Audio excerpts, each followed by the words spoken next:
Round. Good. Can you stand on your right foot and then just lean forward? Put your hands out. Now fly. Fly. Okay, now left foot. And see how you fly.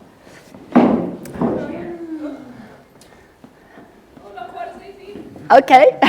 All right, let's see. Can you do this nice yoga thing where which foot goes round and then you go like this and pause? Right. How long can you stand like this while you're talking to someone? That's an Indigenous thing. Jodie's pretty good at that. Right. Jodie's pretty good at it. Yeah. There's someone that just does that anyway. Big pardon? I can't remember who. Somebody does that. I used to do it. A lot of Australians used to do it when I was a kid. They'd picked it up and run with it. Okay, anyway, how about a balance? Who can do squats on one foot? Squats, not squirts. Okay, now let's do some squats on the squirts. Anyway, do those on the other foot. Okay. Hiding in permaculture. Squirts, not squirts. Okay, now a bit of yay. Yay. Okay, ready to go. Well, that was a very productive session this morning. Thanks, Brenna, it was great. So we're still on methods, and we're going to talk about a method now which is on the board, and I've highlighted it, the big green circle. I know there are two green circles, but which one do you think it's likely to be? Very good. Or chocolate's another one. Yeah, questions. YouTube. Perhaps. All right.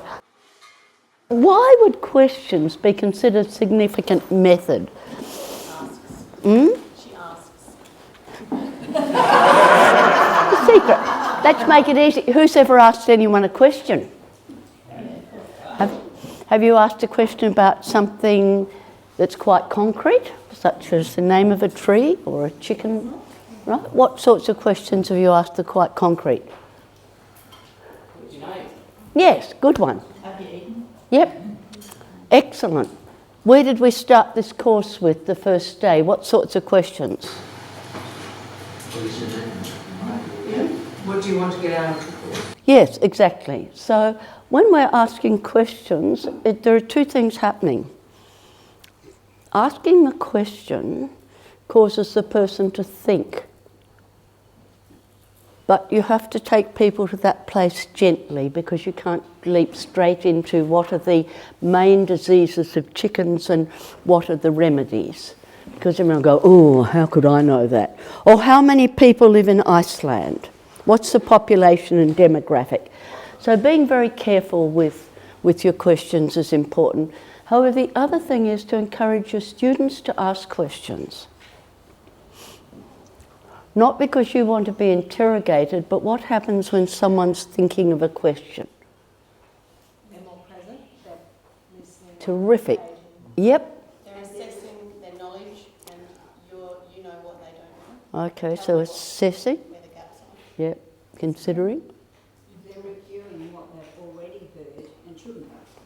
Yes. Good one. Another one. Making them accountable. Ah, that's one as well. All right. Sometimes they even wake them up. They might be joining the dots between two pieces of information. Yeah. Practicing getting together. What about that state of sort of cognitive indigestion that people go through, where they sort of know they want to ask something, it's not clear? If you ask people to make a question, what do they have to do? They're sort of there, but you ask for questions. What is it they have to do in their mind? They have to... Sorry? They have to think. Now that is a learning moment for them. Thinking what they don't know, or thinking what you don't know, is an important learning moment. Or thinking that something doesn't sit well with you, why? That's that cognitive discontent again. It's not quite matching. It's not what I learnt before. I don't quite get it. So it's not just a matter of asking questions so that everyone else can ask a question. It's asking questions for learning. Okay, so we're going to do this next session on questions. What did we learn happened to Socrates? So you have to watch the questions you ask. But to do with questioning, this is often called teaching without talking. Although you are talking, you're bringing people into their own knowledge of what they know and making it clear to them. Let's take an example in a minute. Take an example. Who has chickens? Right? Who's kept chickens in the past? Right? How many chickens did you have? 30. 30? Mm-hmm. Mm-hmm. 40. Mm-hmm. 14, then 10, then 6, then none. I had 5 till the fox came. Yeah, okay. Easy questions, easy to answer, not embarrassing. Doesn't matter if you kept chickens or not. So then the next thing is, have your chickens ever been sick? Yeah. What sort of sickness did they have? Holes in them from the fox. Well, that's right. Yeah.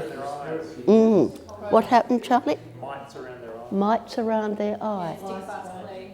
Yeah. Scale. Prolapse. Yeah, that's one. Chicken a day or two. Respiratory illness. Okay. Yeah. How did you treat that?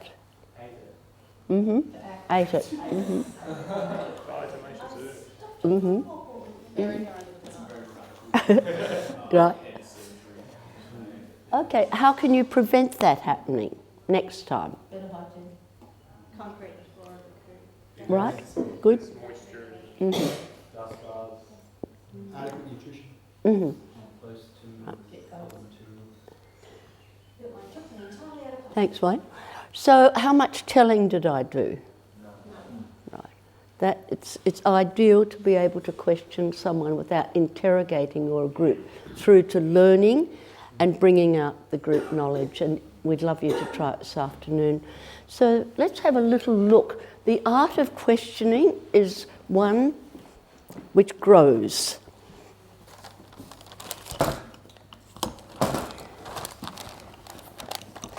And you can become far more sophisticated as time goes on, and also realise when you're asking really powerful questions and not so powerful questions. The first thing is, what is an open question? You're not looking for a specific answer? That's a very good answer, yep. An open question. Not looking for a yes, no answer. Ah, good one. Let's hone that down. What are you going to say? Ask for a response that's bigger, yes or no.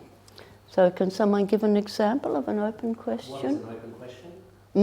What is an open question? Exactly, because there were so many different answers, all equally correct, and no absolute correct answer. What's a closed question then? Do you know what it is an open question? All right, so give examples of a closed question. How old are you? Yes, very good. I'm now into measuring my, okay, that is absolutely a closed question. Or you could be more concrete, you could say like, what is a turkey nest dam? What is which? A turkey nest dam. Yes, that's a very, very good closed question. On the whole, there are types of closed questions which require facts. Be careful with those, because often people don't know. So what is the best temperature for plant growth? We know it's somewhere between 18 and 25 degrees centigrade. After that, it's too hot or too cold. People don't know, give them a minute to think and see if they know, and people who like to think before they speak want to think. So a question is, what, for example, with this group, what is the best pH for most plants? What is the range? This is a closed question, but it's... 6 to 8. 6.5 to 7.5. Sorry? 6.5 to 7.5. Something like that. Yeah, actually it's 5.8, 7.5. It doesn't matter exactly. The knowledge is in the class. You can ask a closed question where you think the answer might be there. But if I ask you, what's the degree of salinity in the North Atlantic Ocean? And then I wait. I'm playing games with you. It's completely unfair to leave people hanging. If they have never heard that and they can never know it, then it's unfair to put them on that spot. It's actually bad teaching. And then you can say you should know, or why doesn't anyone, get into all that stuff. So closed questions generally, sorry? That could become a power issue. It could become, and it can be smart by the teacher, arrogant and power issue. Enough for people to think if they know, and then move on and tell them straight away. It's not a problem of guessing. Okay, well, where do you use closed questions? Assessing learning or recall. Yes? So you might do it in revision? Mm? You could use it to just broach a topic and then use open questions to. Mm-hmm. If you want a faster turnover of answers. Mm-hmm. And where you want people to feel confident. And then you start with familiar. So where do you live? Where did you do your PDC? Who was your teacher? Do you have chickens? Oh, I thought you were going to sneeze. To sweat. Okay. So that's where you want people to come in and reply to questions, because they can answer them and they're simple and they can't be wrong. That's like raising a crowd as well. If you want to incite a riot, what do we want? Blah, blah, blah. Ah, all right. I was more thinking about who was your PDC teacher, but or do you have a garden at home? But we can do a riot. Who isn't paid enough? Right. So they're emotional. Okay. So normally in a discussion or the beginning of a topic, a few minutes questioning. Some closed and some open, but starting with closed that people can answer. Even questions such as who's feeling a bit cold, who's feeling comfortable, everyone can answer. No one's on the spot. Something to say there? No, I think you're bringing in the sort of ethics of questioning and about putting people on the spot and how that can really affect some students, and if the idea of asking people ahead of time, is it all right, I know you know a lot about propagation, is it okay if in this propagation class I ask you about how you take softwood cuttings, priming someone ahead of time, rather than putting them right on the spot and say, Shani, can you do a demonstration of triad right now? And then Yeah, but keeping it to questions. That's not a good example. What are you thinking about all this, Brenna? I'm counting how many questions you said. Okay, so we've got open and closed questions. And then what have we got? What's that? Categories of questions. Hmm? I'm not categorising. No, I can't read the third thing there. Open, we closed. have probing and Yeah. then passing. No, there's open, closed, and then the third one. Under the D. Under the D. Examples. Oh, okay, right, thanks. The other thing is asking one question at a time. Who'd like to go outside and who'd like to stay in here? Yes. Who'd like tea, who'd like coffee? Coffee with tea. Yeah. Being careful to separate your questions, even if it feels a bit artificial. And quite often we can ask a question that is double and everyone sits there and they're lost. And they're not quite sure why, because it's very common. Can someone like to be really daring and have a go at a double question? So we're going to plant tomatoes or capsicums or eggplants or That's right. silver beet or... Yeah. Who'd like to work the wheelbarrow and who'd like to do some edging? Who'd like to work on the design? Who'd like to... And suddenly you see you will see the chaos. No one quite knows what they're replying to. Okay, there are different categories of questions, and Fran Peavy, who did From Despair to Empowerment and a lot of that work, has done a wonderful sheet on asking questions. What we need to be able to do is to pass a question. So let me see. Are you up to asking me a question? Mark that one down. Are you up to asking me a question? Mm-hmm. I just put her on the spot, but I think she can deal with it. Where are we going after session in here? Oh, very good. So after the session in here, where are we going? Does anyone know? No, not sure. What was said? Outside. We'll go outside. Thank you very much. That's good. So the question was passed. Another one, let's have a bit of a trial at that. Ask some questions that can be passed. Throw them out. What's the speed velocity of an African sparrow? Can you say it again? What's the speed velocity of an African sparrow carrying a coconut? Yeah, exactly. The speed velocity of an African sparrow carrying a coconut.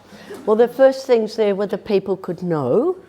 The second thing is whether perhaps anyone does know. So throw it open. Can anyone answer that question, please? Hmm? African or European? Yeah. It's a quote from a movie. So you may have noticed during this course, we pass the questions a lot. It has the added effect of stopping people getting into a conversation with the teacher. So perhaps you say to me, what do you think about swales and keyline or using vetiver or something? If I get into that conversation with you, the rest are cut out. So then I pass it. Who knows about whether using vetiver or swales is better on slopes? Let's pick that up there. And then it can get passed again to someone else.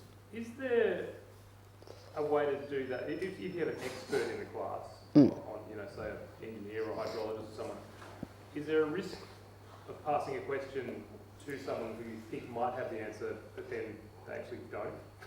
I mean, obviously. Yeah. But how do you Okay. deal with that? All right. So let's see. I'd like someone to try to answer this question. Above what degree of slope should we only plant trees and never plough? What's the degree of slope we're looking at? Above 10 degrees for sure, yeah. Above Yeah. 10 degrees. And what do you think about that, Jason? No. Okay. Who had a hand up? I reckon it's more like 30 or 40 degrees. Yes, very good. And who said 10? Me. That was a very good bid. Anyone else? Ah, now isn't that interesting? Because, yes, the books say 15. That question got passed again and again. What happened when there were wrong answers? Kept going until? Yeah, and if we hadn't got it, I had a backup way of dealing with it. Hmm? What's the backup way? Perhaps offering information at which slopes become unstable. So saying at about 15 to 18 degrees, slopes get unstable when you put ploughs and machinery on them. So what should you be doing with these slopes? Enough information to answer to go on. So the question of picking on someone who is supposedly an expert, is that something to avoid? Like, Shani, you're a teacher, what would you do with blah, blah, blah, rather than putting that to the group and then, Shani can put a hand up if she wants to or not. Is that something? Ask people on their body behaviour. So the question you ask is, who's going to deal with water this afternoon in their micro-teaching? Or is anyone going to deal with water in micro-teaching? Okay, so would you like to please just tell us whether you're going to deal with domestic water or rural environmental water? Overview of water. Thank you. Now that was done on body behaviour. And then you can give a name. You can name someone and say, please tell me. And I do that a lot, but it means that you're constantly looking at the group for the body behaviour. Or the other one is someone will go, oh, do I need to say that again? Rod, Ollie, whoever. Would you like it repeated? Is it quite clear? Would you like to ask the question? Give people the opportunity to clear their mind. What happens if you don't know the answer and the group doesn't know the answer? I only answer when the group doesn't know, and then I'll try to clue it so they can think of the What if answer. you don't know the answer? Oh, well, if I don't know the answer, I'm sorry, I don't know. I'll try and find out tonight. Or does anyone knows sources and resources? Can't know at all. It's just not impossible. You don't know, you don't know. And that's very hard for people to get hold of. If you don't know, some people think they should. That's not possible in permaculture. We had that in our micro teaching yesterday, and the person said, "Great answer, I'll find that out for you." Yeah. Let's find that out together. No, or that's your homework. Can you find out tonight and tell us in the morning? PB on this PDC makes up an answer, looks at you for your response, and then bursts into laughter. I think that's a great way to do it. Yeah. Okay, the other thing is strategic questioning. We're going from known to unknown. In the example of the chicken, what was the known? Do you right through to the unknown, or less known? We go from the simple to the complex. So what's the simple part of that? Yes or no, whether Yes, yes, exactly. And the more complex? having a preventative view. And then from concrete to abstract. And that is a rough progression strategically used to take people through to knowledge. Would you like to see an example of that? Are you happy to come outside for a little while, perhaps 20 minutes, and we are going to look at forests. We're going to actually do a bit of a lesson on forests. In particular, the function of forests, not the structure of forests. And in permaculture now, we're bringing together structure and function because they're always separated. Okay, so would you be agreeable? I'm putting her on the spot. Would you be agreeable to bringing some pens and a board and drawing it for us? Thank you. This will be a huge help. So we need a whiteboard, and then we can sit on the grass, or you can bring a chair if you're not comfortable, and I need coffee.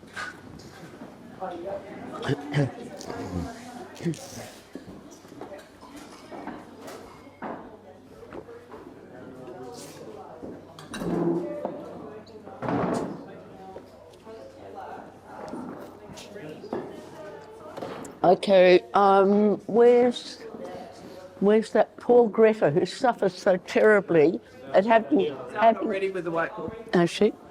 Yeah.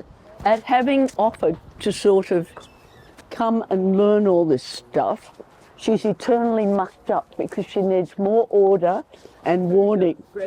Greta does, and she gets. So life's hell. If you're Greta, life is hell.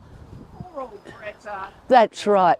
How can we just? This is getting on recording. What do we? How do you? We need people to be able to see from there to there. So we're looking at that group of trees from there to there. See the dead tree with the bird in it? We're looking there, and we're starting here. Now, I don't know how we'd hold the whiteboard up, because it would be good if you can all watch this. So we just hold either side? Yeah. Someone could just hold either side. Bring a table over? Yeah, so it's not bringing. Yeah, table would be good. Good idea. They're always organisers in groups that just do it, you know. And they're usually wiser. So one of the major topics, I need to be able to see people. If there are people there who would like to note down how many questions. Look at this. Oh, that's wonderful. Thank you. Right. Built for the cause. Thank you, Greta. That was terrific. Maybe, do you want to be that side or this side? So we're going to start there with the ecotonal edge and end up with the creek there. It's fine for me. Either. Gosh. If you can, get a graphic artist to work with you all your life and never let them go. I've had several, and the lesson is transformed.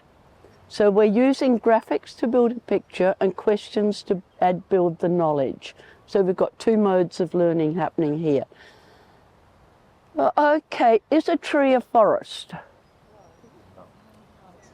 This is going to take about 20 minutes, everyone. Is a plantation of pines a forest? Why?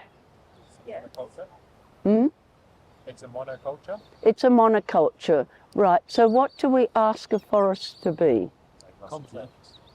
Complex, exactly. And what sort of, going back to our early understanding of ecology, what are the two parts of the environment we work with? The Yeah. yeah, Abiotic. more about, what do we call those? Biodiversity. Everything that, Living. remember the word mobile? So to have a really balanced ecosystem, we need mobile and right, fixed species. Very good. See, you know it all. Okay, so we're going to talk about a forest and the functions of the forest towards being able to design windbreaks and design zones 4 and 5 and even 2 particularly well. So Greta, can we have some ground, please? Along here, and afterwards we'll have to add a bit of soil and mulch and rocks and stones and water table later on, but that's going. We always have a forest edge. What is that name in ecological terms? The forest edge. Ecotone? Hooray, ecotone. So what's special about the ecotone? Keep noting the questions as well as learning. What's special about the ecotone? It's where two different ecosystems are meeting, like the grassland and the forest or something. Exactly.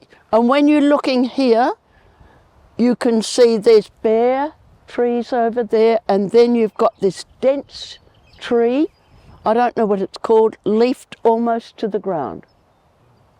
Can everyone see this big one just straight in front of the gate, and behind it there's a giant eucalyptus, probably a Murray. Have you spotted it? Yeah. Anyone not spotted it? Okay, Greta, could we please have an ecotone here, which is our edge of the forest. Why does a forest have a special dense edge on the side of the prevailing winds? Protection. Right. Yeah, protection and windbreak. And what's it doing for the forest? This, can we have more of a bun? Yeah. Yeah. So How's that size?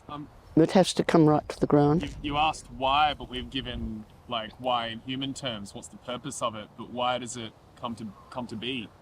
Well, exactly. Why do you think? Forest. Let's have a look at the nature of it then. So, and we need a few smaller ones here, tight ones in there. Okay, but why is this special and unique to forests, and how does it evolve? So, yeah, some little ones like lavender and rosemary buns all tucked in there. Is it because at the edge there's a greater number of resources available? There might be runoff of water that's not being taken up by the large trees on the interior. Good. Other things, as well as Yes. competition, more light. So where will you find your forest edge? Where do you find your ecotone? The place of the, I'll tell you this one, predominant wind that does the most damage. So we're going to have winds coming from here, hot and dry in summer, cold and abrasive in winter. Two types of winds consistently hitting that edge. What do winds do? Right. You have to shout at me, I'm a deaf old lady. Dry things out. They desiccate. So how will these plants, what will the leaves of these plants be? Oily. Yes, or protected. What else do winds do? They carry what? Seeds. That's right. So what do we call that in general terms? Distribution. A load. What else carries a load? Water carries a load and wind carries a load. Okay, so this wind coming in carrying a load, what's going to be the effect of the sticks, the stones, the viruses, the severity of the wind and the temperature? What's going to happen here? It's going to get filtered. It's going to get filtered and it's going to get Deposited. deposited. The soil here will be quite rich. And what else will happen? There'll be a lot of speciation, a lot of diversity, Yeah. because there's a lot of things being carried there. And what's another function of winds? They prune. Who said prune? Right, okay, so this gets pruned to more or less a 45-degree angle on the edge of the forest. So we can take a line up there. And these species are your ecotone, and that's going to be the model also for our windbreak up to here. But looking at this again, what happens if we break the ecotone, if we break the edge? You expose the rest of the forest. Yeah, so let's put in some nice shrubs, or trees through here, mainly trees, biggish trees, this sort of thing that's happening through here. It's not an integral forest, but it's good enough for our purposes for learning. One down here. Yep. Now, what are our elements of climate? The three elements that we study in climate are what? Water, temperature. You have to shout. Precipitation. We're going to call it precipitation for the moment, but exactly right. Yeah, one of the forms of water. What's another one? Radiation. Radiation. So we better have a big sun up there somewhere. Wind. And wind. They are the three elements. There are no other elements of climate. They're the only things that are acting on systems for us. So, okay, we've got the wind coming through. If this wind is wet and cold and it passes over the leaves through the canopy and moves in, what's happening to that wet, cold wind? Condensating. Forms condensation of Right, so it's removing. water. That's right, so it's becoming slightly drier. So this wet wind is becoming drier, very good. And what will happen to its temperature as it slows down and moves through? Modulated. It'll rise. It'll be slightly warmer. So this wet, cold wind, can we just write warmer, drier? So that can be happening on the edge of your forest. Now, if we have a hot, dry wind coming in, a really hot, dry wind, and it's coming through here, what's going to happen to that? We'll pick up moisture and oils from those outside. Yeah, exactly. So it will become slightly Cooler. and Wetter. right. Very good. The effect of wind also, as you said, is to prune. The effect of a very good ecotone, what will happen to the wind? Some of it will go through. Oh, look. You are beautiful. Oh, what are they? They're the... Nola. Oh, we don't have them in the eastern states. Aren't they fabulous? Oh, my day's made. They used to turn day into night. They're beautiful. The flocks that they would be in. Are they? Yeah. I'm sorry. When I'm outside, I'm watching everything all the time. So now we've got this wind. Will it all go through? No. What will happen to some? Right, so it will be lifted. Can we have the wind being lifted?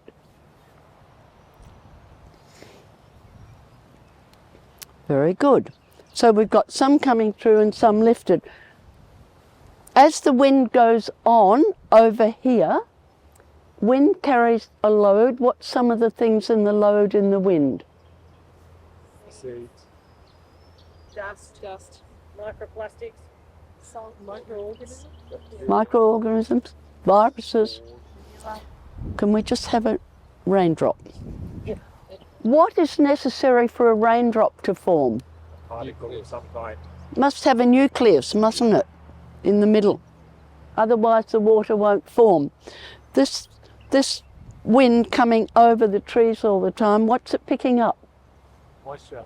Yep. Particulate matter. Yeah, and it's carrying particulate matter.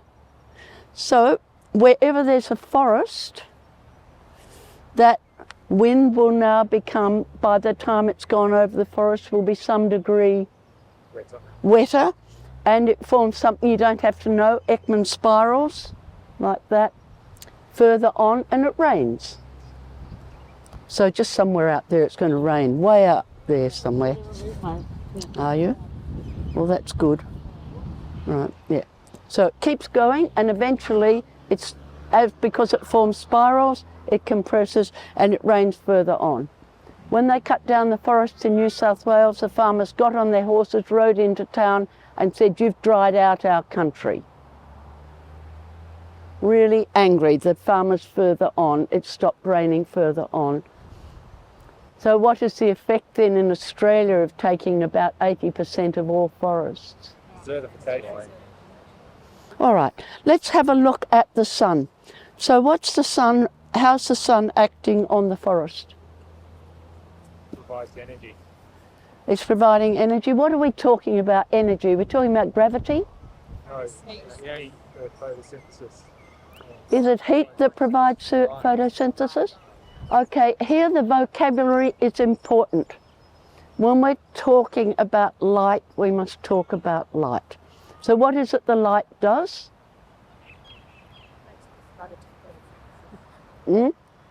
Triggers the photosynthesis reaction. That's right, it actually creates photosynthesis, and from that we're going to get a whole lot of new growth and stuff through the thing. I've just lost my track for a moment. And it creates a certain amount of heat and radiation. What is it that a forest stores that we need stored desperately? Right, and it's doing that through radiation. So you're looking at this as a vast carbon store now, in addition to a water store. So we've got all that sequestration happening. All right, what have we got? Wind, sun, precipitation.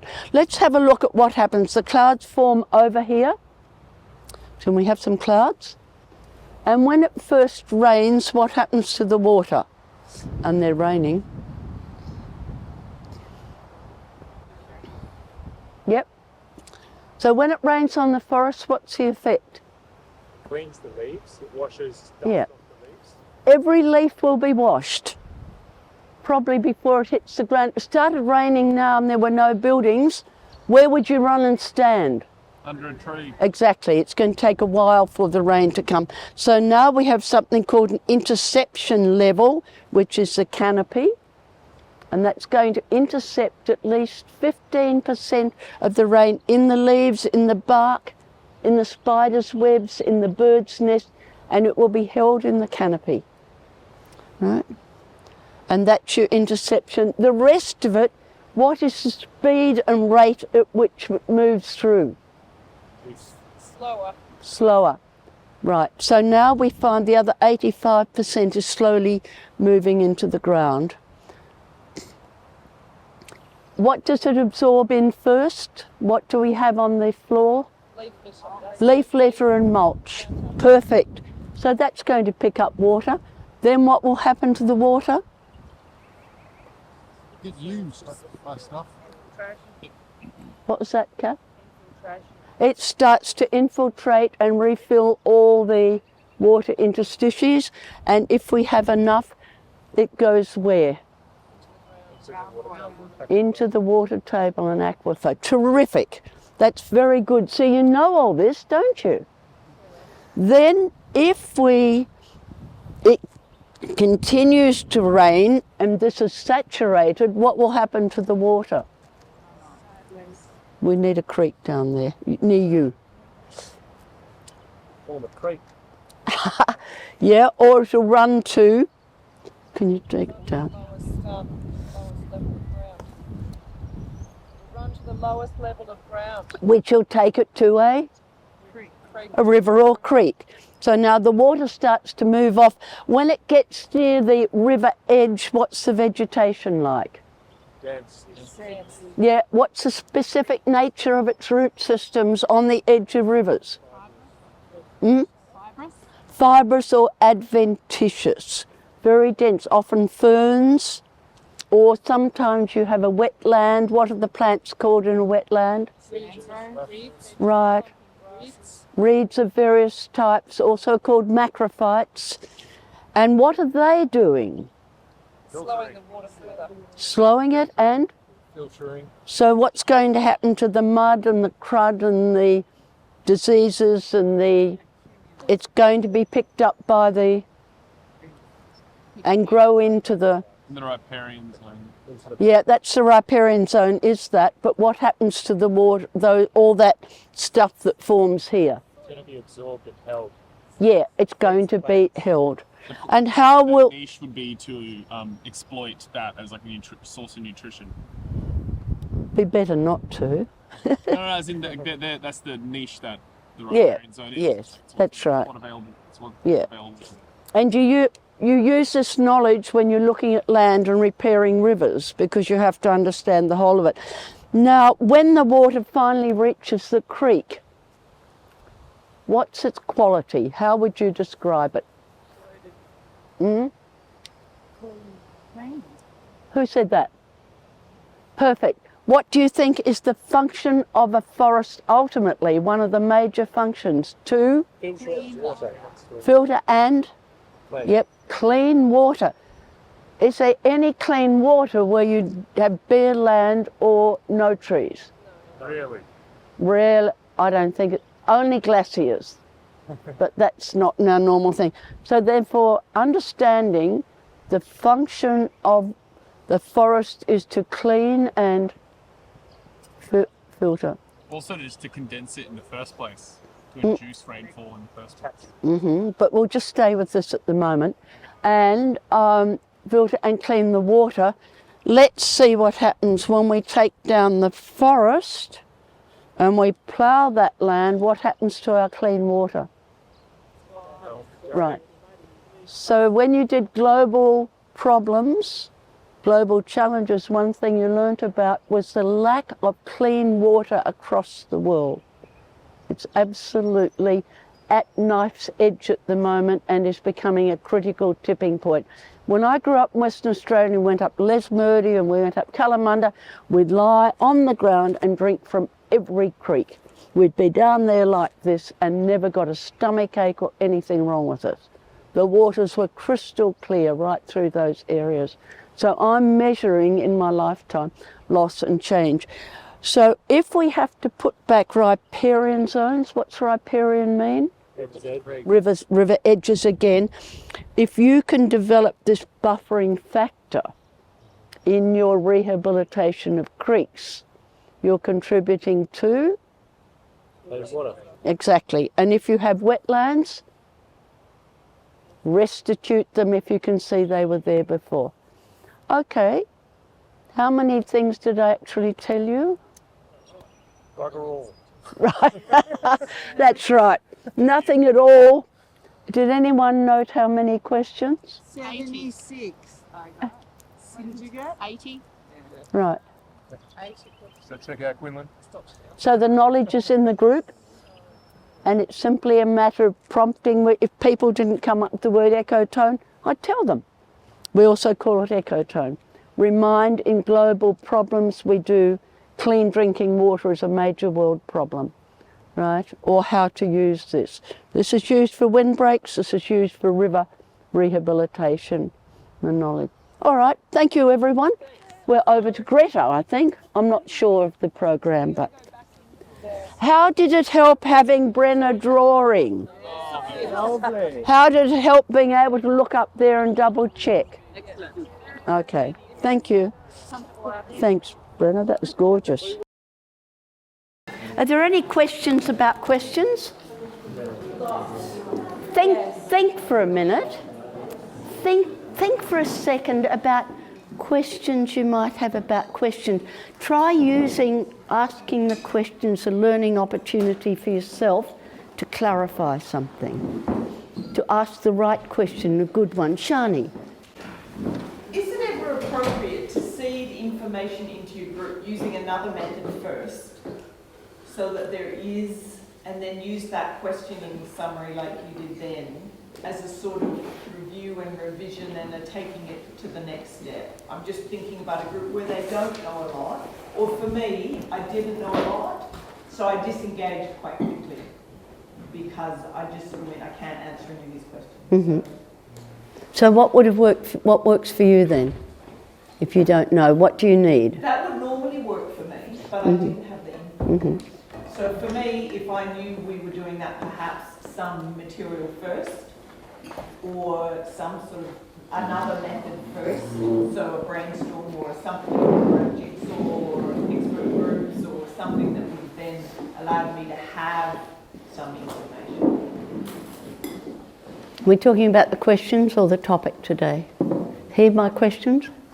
So for me, it was the topic. The questions is superb. Like masterfully done as far as... All right. So about... I understand, and the technique is very useful. I'm just wondering if it's always useful if there isn't the knowledge in the group, and whether it disengages those who don't have that knowledge. Everything in that has been covered earlier in the course. So from design methods, you learn that we want to farm in clearings of forests, and that purpose of the lower area in the zone going up to zone 5 is that essentially you're in that protected area of forest in some way or another. We've learnt also that the perennial nature is really critically important.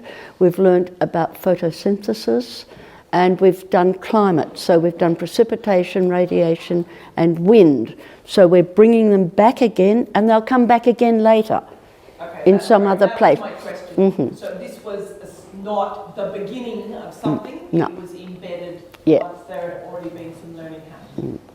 So if you think about getting deeper and broader, that's one of the places that takes prior knowledge into yet another field. But I would be revising things if people, if they didn't know radiation, didn't know photosynthesis, I wouldn't be asked, unless I might ask quickly, but I have to know what they've covered. That's why if I had a visiting teacher who hadn't taught it and the class says, we didn't do that in climate, you go, oh my goodness, I don't want to go back there now.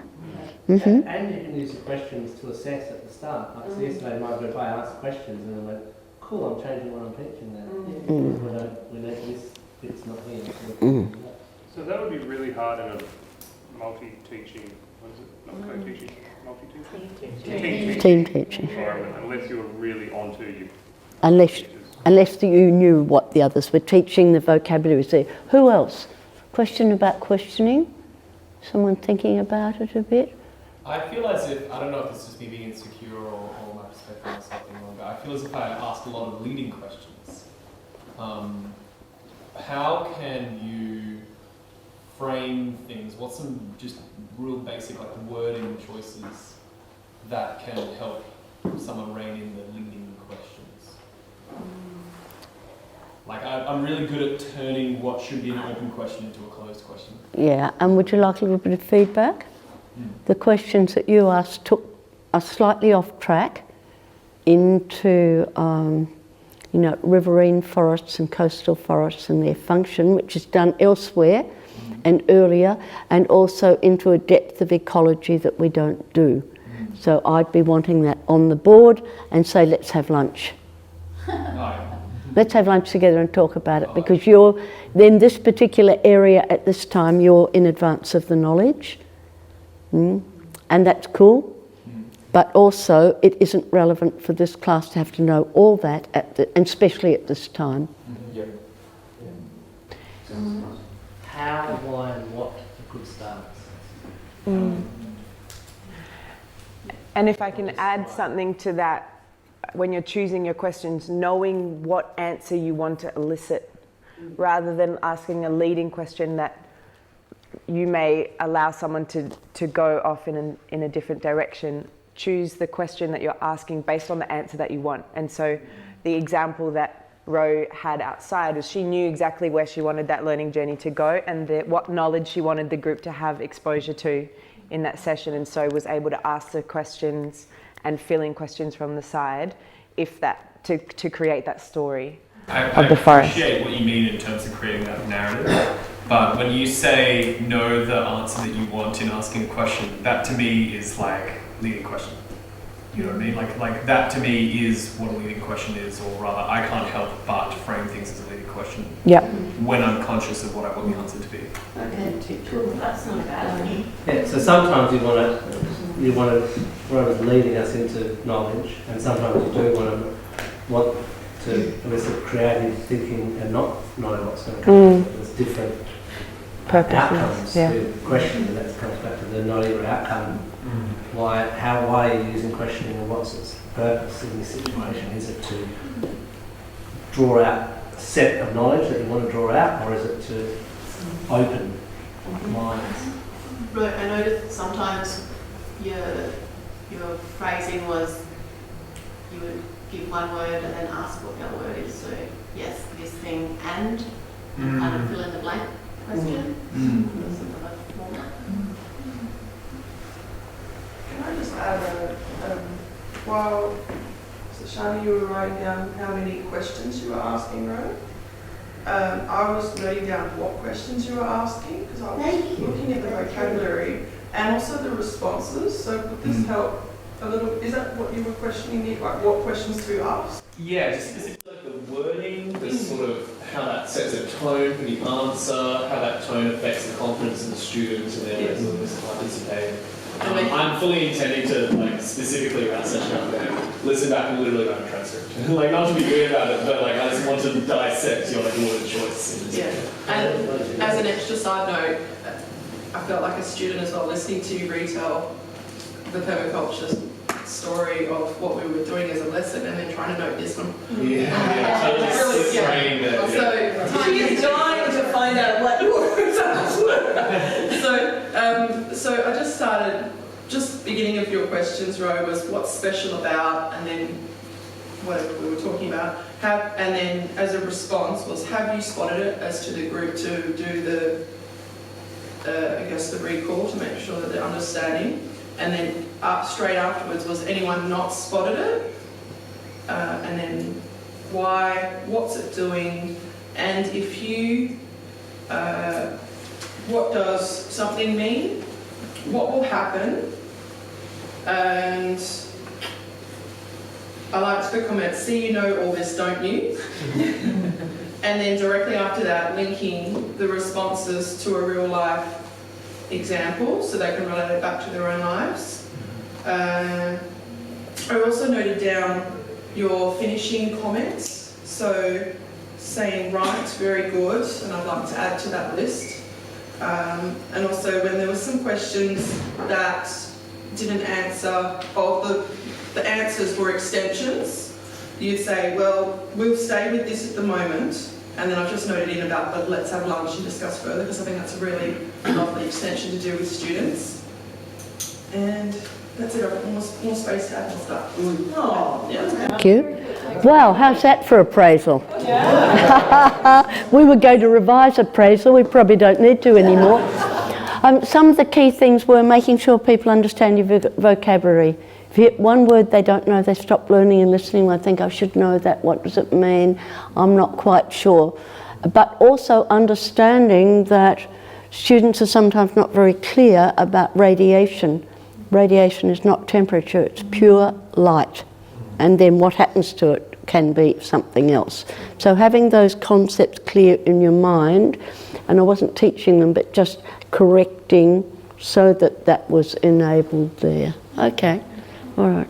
Question. If it's the case where even that revision's, the content's been covered before, that you're teaching in that style, and it's you're finding only some people are answering questions, it feels like,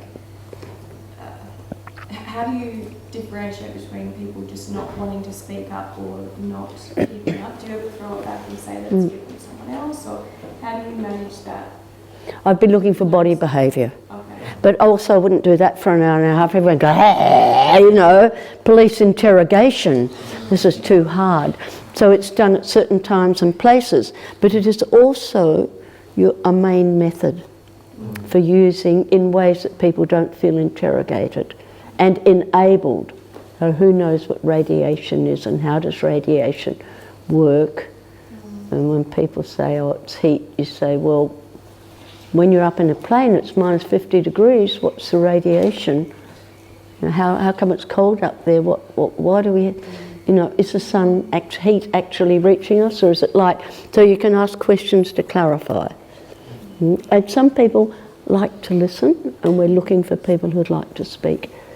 To me, that whole demonstration, which was amazing, I stopped actually taking a tally of questions because I was enthralled. We drove home the importance of an objective and an outcome, and I feel like you, or whether you consciously planned it or not, the final part of it was, what is the function of the forest? To clean water. You were building towards that the entire time, and so therefore I felt that's what kept your choice of questions on track and taking the specific answers that you did, because that was where you knew you were going.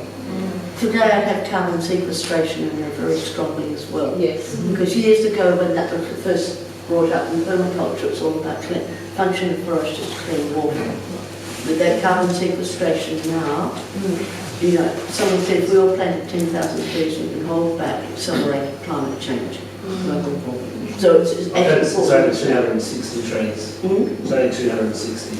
Each. If everyone did it. What are we doing here? Let's go. all right. Ro, I have a final question to wrap up questions before we move on to a different method. And it's just to think about what topics in the PDC you could teach using questions other than forests. Just have a moment to think. Some lends it more to others, and I've seen some people use questions and then they decide it's really not a good method for some topics. Can I throw another perspective on questions? Yeah. That these questions have been about transmission of knowledge, but it's also good to extract questions from the group. So one of my favourite teaching strategies is called question sort, where you might go, because permaculture has a lot of answers, but I think we've got a lot of questions to how we actually want to do it better. So at the end of assessing, there's been knowledge transmission, then go, so we're really looking at creating a fair share in our society. How can we do that better? And then you get the questions from everybody, and you can sort it on an axis of not so juicy, lower order thinking, higher order thinking, and you end up with a bunch of questions. And the ones up here that are juicy and higher order thinking, they're the questions that we need to keep asking. So that's more to bring out our questions. To play out that scenario, so you're saying like, so how can we engage with fair share in forests? You know, something like that, like access or productivity or blah, blah, blah. Who has to plant the forests, where, blah, blah, blah. But like, you're not asking them for answers, you're asking for questions further to that. Yes. I know, as the instructor, I don't have the knowledge, I don't know the answers, and I think we need to ask better questions to come up with the answers. And given this PDC-based knowledge, what are the questions that we're going to ask, that we're going to leave you with? You go to lunchtime, and sometimes you want people to be going with questions, not answers. So a seminal question would be in which zones of permaculture are really fundamentally putting in forests, 2, often 3, 4 and 5. And then how would you modify that to perform the same functions in highly productive systems in your design work? So if you can relate your question to design, interpretation and restoration, or to design work. No? Yes, well that's what we're wanting to do. Yes, how are we to restore? And as a designer or a teacher, where's the emphasis on what are we doing when we're imposing patterns on the land through even zoning? Okay, one more. I just wanted to answer your question about what topics could be taught asking questions. From my practice yesterday, I found that animals worked really well. So just functions of animals. So it's like a quick one. Right. Accelerated successions, marvellous. You've just got this lovely drawing at the end. Everyone knows where to start to accelerate succession. Great. And people know that. All right, well, I think that's enough, isn't it? After taking a chair, I'm going to go and sit somewhere else. I'm going to hand over to Greta. Okay. All right.